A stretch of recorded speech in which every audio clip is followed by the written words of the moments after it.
Good evening, students. Welcome you all to StudyIQ IAS English. Goa. It is such a state that is a hotspot of natural beauty. It is a hotspot of biological diversity as well. Most of the people, especially from northern India, people like us, we want to visit Goa. We want to spend certain times in Goa along with the friends and family because we have heard and we have seen that it is a prime example of natural as well as biological diversity. But do you know that the recent amendments that have been brought in laws that were regulating land use pattern in Goa, they are putting the ecological as well as biological diversity of Goa at severe risk. Yes, in today's video, we'll discuss the important points of that particular law as well as we'll discuss how people in Goa they are mobilizing. They're trying to put forward their voice. They're trying to protect the ecological as well as biological diversity of Goa so that a tourist hotspot, so that a biological diversity hotspot shall remain intact and conserved. See, from Goa, you must be hearing different news. From February 21 to February 27, at least 2,000 people, they mobilized and they gathered in areas such as Palem to Panji Azad Maidan. So what was the reason behind that? Apart from that, because of that particular mobilization and gathering, the government also tried to enforce the rule of law and it tried to muzzle the protesters by filing at least 1500 FIRs against unnamed people. Obviously the objective was to deter the people and made them disperse. Now, apart from that, you must have heard that the former Chief Justice of Allahabad High Court, and his name is Ferdinand Rebello. He launched a movement by the name of Enough is Enough. And this movement was also supported by the former Chief Justice of India, Justice B.R. Gavai. Now, all of this happening in Goa, but for what reason? Now, I'll tell you the reason. See, in 2011, the government of the government of state of Goa, it brought in a regional development plan. Yes, all of us understand that Goa, it's a ecologically sensitive area. It's a coastal state. It's a hub of biological diversity. So that's why it's a ecologically sensitive area. And all of us understand that it is important to preserve the ecological as well as biological diversity of Goa. So in 2011, the government brought in a regional plan. And as per that regional plan, the government recognized that at least 83% of the land in Goa it's ecologically sensitive. That means it needs to be protected and conserved from development and construction activities. Now, this regional plan it identified at least 17 to 80 categories of eco-sensitive zones. That means it identified certain areas, for example, orchards, for example, wetlands, for example, farmlands. So it recognized certain areas that were considered to be ecologically sensitive zones. That means any sort of construction activity, any sort of development activity in that particular areas were restricted. Now, what happened? The government of Goa, it basically introduced an amendment to the Town and Country Planning Amendment Act 2024. So it tried to amend a law that is by the name of Town and Country Planning Act, and this law it basically regulates the land use pattern in Goa. So that means it regulates how the land will be used. So that means sanction of this law is important if any sort of construction activity has to be committed in Goa. So through this amendment 39A, certain changes were brought in the land use pattern in Goa. Now what happened? This section allowed the use of ecologically sensitive zones. This section allowed the use of ecologically sensitive zones such as forest, hills, farmlands, orchards for the purpose of settlement zone. Now all of us understand Goa has a very big possibility of tourism industry. Now as a lot of tourists arrive at Goa for the purpose of spending their obviously vacation, for the purpose of spending certain important events such as New Year, Christmas. So obviously developing resorts, developing all sort of recreational projects, it's a very good source of income. So that's why due to the lobby from certain groups, the government tried to bring in this particular section, and this section tried to encourage development and construction activities in Goa at the cost of ecological diversity as well as ecological health. Now moving on. Now what are the major provisions or what are the major impacts that can occur because of this certain change that has been brought in section 39A of the Town and Country Planning Act. Now what happened, as I told you, that the regional plan that was enacted in 2011, this regional plan, it said कि approximately 17 to 18 categories in Goa, or 17 to 18 categories of lands in Goa will be ecologically sensitive and they will be protected at any cost from development and construction. But this particular section, it reduced the number of ecologically sensitive zones. It reduces to 7. Now that means कि certain landscapes, certain areas such as orchards, so earlier they were included within the category of ecologically sensitive zones too. So that means any sort of construction, any sort of development couldn't have been taken in that particular place. But because of that section 39A, now orchards have been taken out of the ambit of ecologically sensitive zone. That means now any sort of construction activity in the form of hotels, resorts and anything can be built. Secondly, now, because of this particular section, a lot of proposals have been submitted to the Goa government. And as per the Goa government's Gazette report, approximately applications have been submitted to the tune of converting 68 lakh square meters of area, 68 lakh square meters of area for settlement purposes. So that means the barren land, or we can say the land that was covered with natural diversity, the land that was covered with natural vegetation. For example, farmlands, for example, natural vegetation. Now that land will be converted for the purpose of settlements. I'll give you an example. So there's a particular area in Goa called by the name of Parban area. Now it is very close to Manohar International Airport. Now in this particular area, applications to the tune of 10.2 lakh square kilometers have been submitted. That means the applicants are asking the government to allow them to go for construction at an area of approximately 10 lakh square meters. Now, apart from that, there is a certain area called as Ella. In Ella, obviously again, the applications for land conversions up to the tune of 1.6 lakh square meters have been submitted to the government. Obviously, government will try to approve these proposals because obviously the government also tries to enhance their revenues through these economic activities. And I must tell you, particular part of this land, particular part of this proposed land, it falls in the zone of Karambolin Lake wetland. Now, all of us understand that wetlands, they are ecologically sensitive areas and they need to be protected. All of us understand that wetlands of international importance, they are basically mentioned in the Ramsar list. And the Montreux record has been prepared by the countries, and the objective of designating certain sites as wetland is to preserve and conserve them from any sort of ecological degradation. So now, because of these development activities, areas, ecologically sensitive areas such as Karambolin Lake, now their existence and their health is also being threatened. Now, apart from that, I'll tell you there is a certain area called as Candolim. Now, this Candolim, for the purpose of the Candolim, applications worth 29,764 square meters have been submitted for the purpose of obviously going for settlements. Now, because of these applications, and certain of these applications have already been approved by the government, and because of that, construction activities have started, and now this has disturbed the ecological balance as well as the natural habitats of the species. So obviously, when you try to barge into the natural habitats of the species and you try to dehabitat them, now what happens? Now the animals, they have to find one habitat or another. So that's why now animals, they will move out of the traditional habitats and they will try to barge into the areas that are inhabited by the people. And because of that, local residents are saying that they are now seeing animals such as bisons.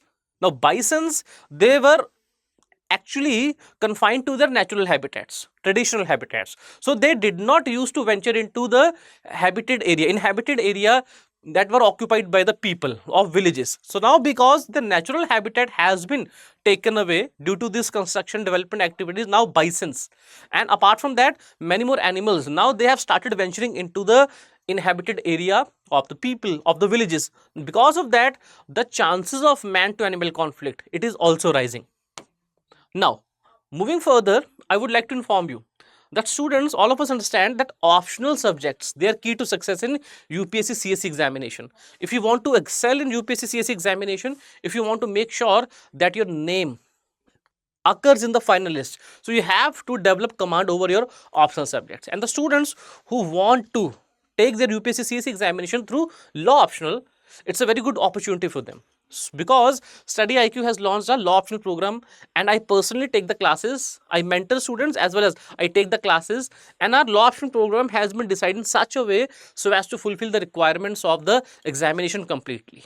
So we cover each and every topic in our classes in a detailed manner and as per the requirement of the syllabus. We cover PYQs in a comprehensive manner. We also go for answer writing, and apart from that, you will be provided with certain mentors, and you can access your mentors even for the time and even for the period for which your classes are not occurring. That means even if your classes are completed, you can still access your mentors for a period of 30 months. So it's a very good opportunity for all the students who want to take their examination through law optional. So you can exercise this option, and I must tell you, if you want to avail law optional program at StudyIQ, you can use the code VGLive and you can get the program at this price. So our admissions are closing on 24th of March, so you don't have much time. So if you want to go for law optional, this is the best time for you.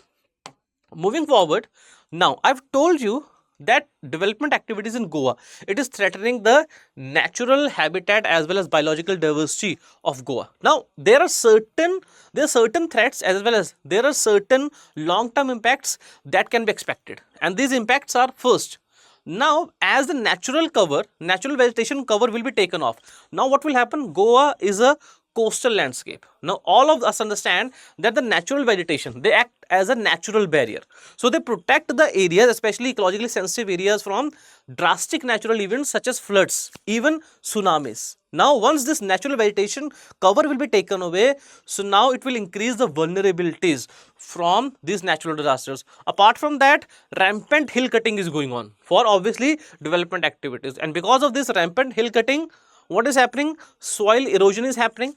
Apart from that, ecological degradation is happening. Apart from that, deforestation and water pollution is happening, because now because of construction activities, the water is getting polluted, and this polluted water is leaching into the soil, and it is polluting the aquifers as well. Apart from that, the natural landscape of Goa, biodiversity as well as the local tourism industry that thrives on natural beauty, it will also get severely impacted. So now these are short-term as well long-term impacts that Goa has to face because of this unresponsible and unregulated development due to change in this Town and Country Planning Amendment Act.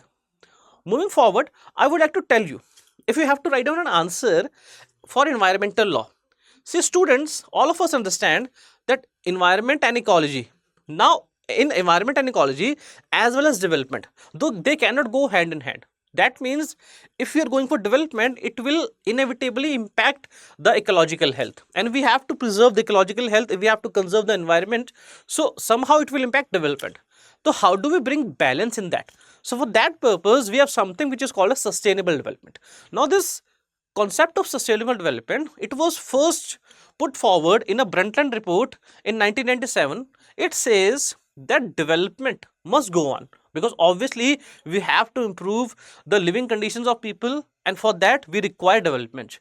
But development shall be done in such a manner that it will fulfill the needs of present generation, and it will also not curb all the opportunities as well as natural resources that are available for future. That means the development that can take care of need of present generations as well as of future generations. So there is also a principle called as intergenerational equity, that simply says that it is responsibility of current generation that if they leave the world shall be in such a situation that the next generations, the future generation shall also be able to fulfill their needs and requirements. So you do not have any right to degrade environment and natural resources in such a manner that the future generation, that the capacity of future generations to use and leverage these natural resources will be degraded. So that's why sustainable development has figured in every climate summit that you must come across. So you must have seen we have certain climate summits going on every year. We have COP, We have Convention of Parties under United Nations Framework Convention on Climate Change, and one thing we'll find quite prominent is sustainable development. So that means development that can fulfill the need of current generations and that will not impact the requirements of future generations. Next, moving forward, we have also one important doctrine that is used by courts in multiple laws, that is called a doctrine of public trust. Now, what is doctrine of public trust? Doctrine of public trust generally says that all the natural resources, for example, forest, for example, rivers, for example, wetlands, lakes, streams, now these resources collectively belong to the community, and the right to use these resources vests in the community, and these resources are held by the government as a trustee for the people. So that means these resources cannot be they cannot be transferred into the hands of private people. So the government has to preserve and conserve these resources so that these can be used by the people collectively, and these resources cannot be transferred for the personal benefit or for the commercial benefit of few people. So Supreme Court used this doctrine of public trust. Supreme Court has used this doctrine of public trust in multiple cases so as to ensure that any sort of unregulated development activities in ecologically sensitive areas, they shall be banned, they shall be prohibited. So apart from draining all of these particular doctrines, now what is the solution? We have seen that the government of Goa, it is hell bent on enacting Article 39A and approving the proposals for the purpose of development activities and construction activities. Now, what is the way forward? All of us understand development is also important. It is the need of the time. So, how do we balance ecological health as well as development? So, certain steps can be taken.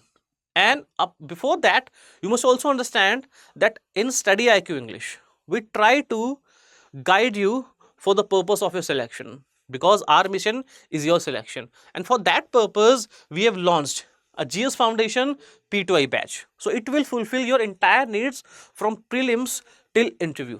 So you will have lectures, you will have approximately 1000 hours of live and recorded lectures. You will get one-on-one mentorship. You will also get approximately 75 prelims tests. And the students who are able to qualify prelims, they'll be enrolled in the mains residential program. So they'll be provided with boarding and lodging facilities, and StudyIQ will take care of your all the requirements. The only job is to study and study. And even in mains, we'll provide you dedicated mentors for targeted learning, as well as they will help you in achieving success. And once you are able to qualify mains, so you will be given interview guidance program in which you will be taught the nuances of taking interviews, nuances of appearing in interviews by former bureaucrats. So you can avail this program at this much price, and you can use the code VGLive.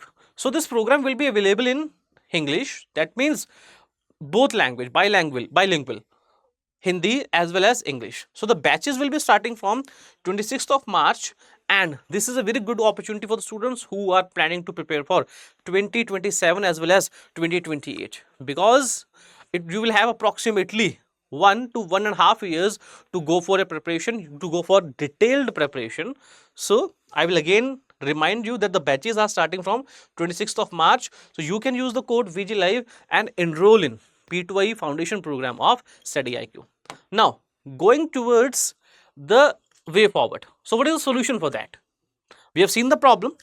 We have seen that development and ecology has to go hand in hand.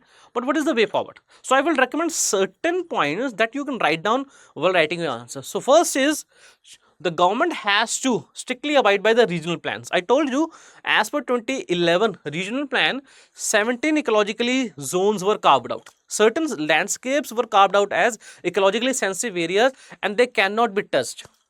They have to remain virgin, they cannot be touched. So that's why the regional plan has to be strictly adhered to. So in this particular section 39A, the government has reduced the category of ecological sensitive zones. So the category has to be reinstated to the former categories, in 17 to 18. The former ecological zones, they have to be protected. One. Secondly, any sort of construction activity within a certain limit, within a certain limits in the boundaries of ecologically sensitive zone shall be prohibited. So suppose there is an ecologically sensitive zone. So within a particular boundary from this particular zone, no construction activity shall be permitted. Secondly, if there has to be construction activity in a particular village, so suppose there is a company which is developing hotels, there is a company which is developing resorts. So now the views of Gram Sabha, views of members of Gram Sabha has to be taken into consideration. So the government, the local authorities, before providing approval, they have to consult the local Gram Sabha, and on their concurrence, the approval has to be given. Now, next, the laws, the local courts, the local authorities as well as the government has to abide by the polluter pay principle. That means if because of any construction and development activity, if it leads to ecological degradation, now the responsibility of restoring the environment to its pristine form will be on the company or entity that has caused pollution. So now it will deter the entities, it will deter the commercial entities from committing pollution, and they will try to be as responsible as possible, because now they know that if their activities result in pollution, so they have to pay a severe amount, they have to pay a large amount for the purpose of ecological restoration. And last is compensatory afforestation and community development projects involving funds out of percentage of profits made by the ventures. Now if any venture is undertaking any commercial activity, earning profits out of it, so now if any natural vegetation has been taken out because of this commercial project, that means if the forests are cleared or any sort of natural vegetation has been taken away, so there has to be a compulsory afforestation. That means if in a particular area forests are cleared, now the same area of forest has to be afforested. That means you have to plant forest in the same area, or we can say the equivalent area. Apart from that, because the cost of ecological degradation, it will be borne by the local people, so that's why all of these commercial ventures, they have to initiate community development programs. So they have to pay certain percentage of their profit for community development programs, so they can develop local infrastructure, they can develop, for example, schools, hospitals, they can also provide employment to local people, and because of that, so that the development shall also benefit the local people rather than passing big checks into the pockets of commercial companies and ventures.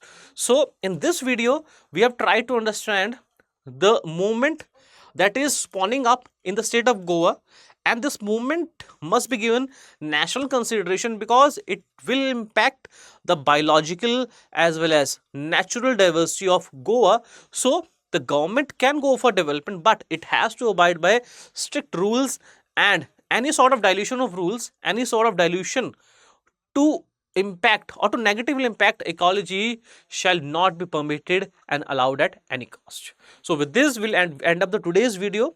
So we'll meet you in next video on next topic, and you can also comment in the chat box that if you want to have a video on particular topic that you think is relevant for your syllabus. So you can write down the name of the topic in the comment section, and if the topic would be relevant, we'll definitely try to make a detailed and explanatory video on that particular topic. So that's all for today. Thank you. Goodbye. Jai Hind.